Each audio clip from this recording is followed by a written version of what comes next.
بسم اللہ الرحمن الرحیم۔ السلام علیکم ورحمۃ اللہ وبرکاتہ۔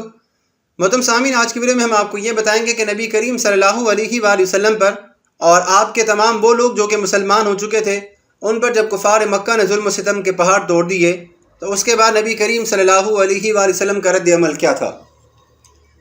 کفار مکہ نے جب اپنے ظلم و ستم سے مسلمانوں پر عرصہ حیات تنگ کر دیا تو حضور اکرم صلی اللہ علیہ وآلہ وسلم نے مسلمانوں کو حبشہ جا کر پناہ لینے کا حکم دیا۔ حبشہ کے بادشاہ کا نام اسامہ اور لقب نجاشی تھا۔ یہ عیسائی دین کا پابند تھا مگر بہت ہی انصاف پسند اور رحم دل انسان تھا، اور تورات اور انجیل وغیرہ آسمانی کتابوں کا بہت ہی بڑا عالم اور ماہر تھا۔ اعلان نبوت کے 5ویں سال رجب کے مہینے میں 11 مرد اور 4 خواتین نے حبشہ کی جانب ہجرت کی۔ یہاں کفار مکہ کے مسلمان ہونے کی خبر سن کر کچھ حضرات واپس مکہ میں آئے، لیکن خبر غلط نکلی، جس کے کچھ عرصے بعد دوبارہ وہ حبشہ چلے گئے اور کچھ مکہ میں ہی رہنے لگے، جنہیں کفار مکہ نے ڈھونڈ نکالا اور پہلے سے بھی زیادہ ان پر ظلم و ستم کرنے لگے۔ پھر کچھ عرصے کے بعد حبشہ سے وہ واپس آ گئے اور دیگر مظلوم مسلمانوں نے حبشہ کی طرف ہجرت کی۔ یہ کل 83 مرد اور 18 خواتین تھیں۔ آپ صلی اللہ علیہ وآلہ وسلم کے چچا حضرت حمزہ اور حضرت عمر رضی اللہ تعالی عنہ کے قبول اسلام سے دین اسلام کو بہت تقویت ملی، لیکن پھر بھی کفار کی مخالفت کبھی بھی کم اور ختم نہ ہوئی بلکہ دن بدن بڑھتی ہی گئی۔ اعلان نبوت کے 7ویں سال کفار مکہ نے آپ صلی اللہ علیہ وآلہ وسلم کے خاندان والوں کا مکمل بائیکاٹ کر کے ایک پہاڑ کی گھاٹی تک محصور کر دیا، جسے شعب ابی طالب بھی کہا جاتا ہے۔ مسلسل 3 سال تک حضور نبی کریم صلی اللہ علیہ وآلہ وسلم اور خاندان بنو ہاشم مصائب کو جھیلتے رہے، یہاں تک کہ خود قریش کے کچھ رحم دل لوگوں کو بنو ہاشم کی ان مصیبتوں پر رحم آ گیا اور ان لوگوں نے اس ظالمانہ معاہدے کو توڑنے کی تحریک اٹھائی جس کی ابو جہل نے مخالفت کی۔ آخر میں حضور نبی کریم صلی اللہ علیہ وآلہ وسلم کی دی ہوئی غیبی خبر پر اس معاملے کا فیصلہ ہوا اور بنو ہاشم کو اس محصوری سے نجات ملی۔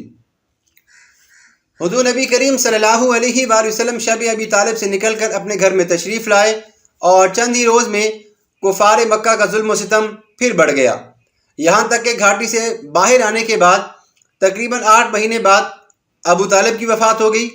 آپ صلی اللہ علیہ وآلہ وسلم کے قلب مبارک پر ابھی یہ زخم تازہ ہی تھا کہ ابو طالب کی وفات کے 3 یا 5 دن بعد آپ کی زوجہ محترمہ حضرت خدیجہ الکبریٰ رضی اللہ تعالی عنہا بھی اس دنیا سے پردہ فرما گئیں۔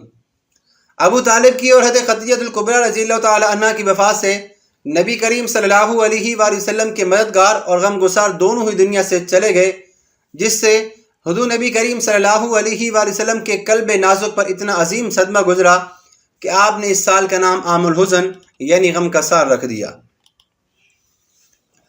مکہ والوں کے عناد اور سرکشی کو دیکھتے ہوئے جب نبی کریم صلی اللہ علیہ وآلہ وسلم کو ان لوگوں کے ایمان لانے کی امید نظر نہ آئی تو آپ صلی اللہ علیہ وآلہ وسلم نے تبلیغ اسلام کے لیے مکہ کے قرب و جوار کی بستیوں کا رخ کیا۔ چنانچہ اس سلسلے میں طائف کا سفر بھی آپ نے کیا۔ اس سفر میں حضور نبی کریم صلی اللہ علیہ وآلہ وسلم کے غلام حضرت زید بن حارثہ رضی اللہ تعالیٰ عنہ بھی آپ کے ساتھ تھے۔ طائف میں بڑے بڑے مالدار اور رئیس لوگ رہتے تھے۔ ان رئیسوں میں عمر کا خاندان بھی تمام قبائل کا سردار شمار کیا جاتا تھا۔ یہ لوگ 3 بھائی تھے، عبد یلیل، مسعود، حبیب۔ حضور نبی کریم صلی اللہ علیہ وآلہ وسلم ان تینوں کے پاس تشریف لے گئے اور انہیں اسلام کی دعوت دی۔ ان تینوں نے اسلام قبول نہیں کیا بلکہ انتہائی بیہودہ اور گستاخانہ جواب دیا۔ ان بد نصیبوں نے صرف اسی بات پر اکتفا نہیں کیا بلکہ طائف کے کچھ لوگوں کو حضور نبی کریم صلی اللہ علیہ وآلہ وسلم کے ساتھ برا سلوک کرنے کے لیے بھی اکسایا۔ چنانچہ یہ لوگ حضور نبی کریم صلی اللہ علیہ وآلہ وسلم پر ٹوٹ پڑے اور آپ پر پتھر برسانے لگے، یہاں تک کہ آپ کے مقدس پاؤں زخموں سے لہولہان ہو گئے۔ جب حضور نبی کریم صلی اللہ علیہ وآلہ وسلم زخموں سے بے تاب ہو کر بیٹھ جاتے تو یہ ظالم انتہائی بے دردی سے آپ صلی اللہ علیہ وآلہ وسلم کو مزید تکلیف دینے کا کوئی نہ کوئی بہانہ ڈھونڈتے رہتے۔ حضرت زید بن حارثہ رضی اللہ تعالیٰ عنہ دوڑ دوڑ کر حضور نبی کریم صلی اللہ علیہ وآلہ وسلم پر آنے والے پتھروں سے آپ کو بچاتے اور اپنے بدن پر ان کو لے لیتے تھے، یہاں تک کہ وہ بھی خون میں نہا گئے اور زخموں سے نڈال ہو کر بے قابو ہو گئے۔ آخر کار نبی کریم صلی اللہ علیہ وآلہ وسلم نے انگور کے ایک باغ میں پناہ لی۔ یہ باغ مکہ کے ایک مشہور کافر عتبہ بن ربیعہ کا تھا۔ حضور نبی کریم صلی اللہ علیہ وآلہ وسلم کا یہ حال دیکھ کر عتبہ بن ربیعہ اور اس کے بھائی شیبہ بن ربیعہ کو آپ پر رحم آ گیا اور کافر ہونے کے باوجود بھی خاندانی حمیت نے جوش مارا۔ چنانچہ ان دونوں کافروں نے حضور نبی کریم صلی اللہ علیہ وآلہ وسلم کو اپنے باغ میں ٹھہرایا اور اپنے نصرانی غلام عداس کے ہاتھ سے آپ کی خدمت میں انگور کا ایک خوشہ بھیجا۔ حضور نبی کریم صلی اللہ علیہ وآلہ وسلم نے بسم اللہ پڑھ کر اس انگور کو ہاتھ لگایا تو عداس تعجب سے کہنے لگا، اس اطراف کے لوگ تو یہ کلمہ نہیں پڑھا کرتے۔ حضور نبی کریم صلی اللہ علیہ وآلہ وسلم نے اس سے دریافت کیا کہ تمہارا وطن کہاں ہے؟ عداس نے کہا کہ میں شہر نینوا کا رہنے والا ہوں۔ حضور نبی کریم صلی اللہ علیہ وآلہ وسلم نے فرمایا، وہ تو یونس بن متی علیہ السلام کا شہر ہے، وہ بھی میری طرح اللہ تبارک و تعالیٰ کے پیغمبر تھے۔ یہ سن کر عداس آپ کے پاؤں ہاتھ چومنے لگا اور فوراً ہی آپ صلی اللہ علیہ وآلہ وسلم کا کلمہ پڑھ کر مسلمان ہو گیا۔ محترم سامعین، حج کے موقع پر نبی کریم صلی اللہ علیہ وآلہ وسلم مختلف علاقوں سے آئے ہوئے قبائل کو دعوت اسلام دیتے اور ہر سال کچھ نہ کچھ لوگ اسلام قبول کر لیتے۔ اعلان نبوت کے 11ویں سال خزرج قبیلے کے 6 افراد نے اسلام قبول کیا۔ 12ویں سال 12 لوگوں نے قبول اسلام کی سعادت حاصل کی اور حضور نبی کریم صلی اللہ علیہ وآلہ وسلم سے بیعت ہوئے۔ تاریخ اسلام میں اس بیعت کا نام بیعت عقبہ اولیٰ ہے۔ 13ویں سال مدینے سے آئے ہوئے 72 افراد نے اسلام قبول کیا اور اس بیعت کو بیعت عقبہ ثانیہ بھی کہتے ہیں۔ اسلام قبول کرنے والوں نے واپس جا کر اپنے گھر میں یہاں تک کہ دور دراز کے علاقوں میں رفتہ رفتہ اسلام کی دعوت دینا شروع کر دی اور اسلام دور دراز کے علاقوں میں پھیلتا شروع ہو گیا۔ اعلان نبوت کے 13ویں سال نبی کریم صلی اللہ علیہ وآلہ وسلم نے مسلمانوں کو ہجرت کر کے مدینہ منورہ جانے کی اجازت عطا فرمائی اور بعد میں حضرت ابوبکر صدیق رضی اللہ تعالیٰ عنہ کے ساتھ خود بھی ہجرت کر کے وہاں پہ آپ تشریف لے گئے۔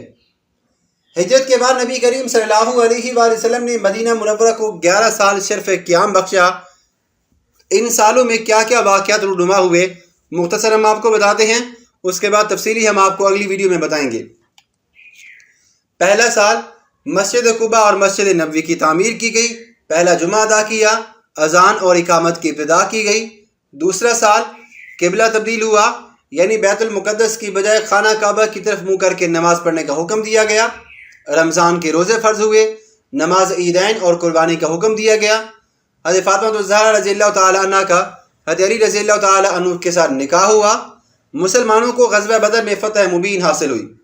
محترم سامعین، تیسرے، چوتھے اور آخری یہاں تک کہ 10ویں سال 11ویں سال میں نبی کریم صلی اللہ علیہ وآلہ وسلم کے ساتھ کیا کیا واقعات رونما اور پیش ہوئے وہ ہم آپ کو انشاءاللہ اگلی ویڈیو میں بتائیں گے۔ امید کرتے ہیں کہ آپ کو ہماری نبی کریم صلی اللہ علیہ وآلہ وسلم کی سیرت والی ویڈیو ضرور پسند آ رہی ہوں گی۔ اس طرح کی مزید اسلامی ویڈیوز دیکھنے کے لیے ہمارے ساتھ جڑے رہیں۔ اللہ حافظ۔